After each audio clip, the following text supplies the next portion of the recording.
தெரிந்த ஒரு சகோதரன். நான் அவரிடம் பழகியிருக்கிறேன். குடும்பத்தில் காணப்பட்ட பிரச்சனை நிமித்தம் தன்னுடைய சிறு வயதிலே பள்ளி பருவத்திலேயே தன்னுடைய உயிரை மாய்த்து கொண்டார். தற்கொலை செய்து மரித்து விட்டார்.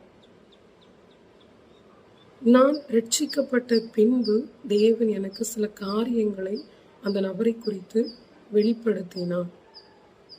அவருடைய ஆவி எங்கே இருக்கிறது என்று நான் பார்க்கும்போது அநேக மந்திரவாதிகள் அவருடைய ஆவியை பிடித்து வைத்து சித்திரவதை பண்ணி கொண்டிருந்தனர். அவர் அலறிக் கொண்டிருந்தார்.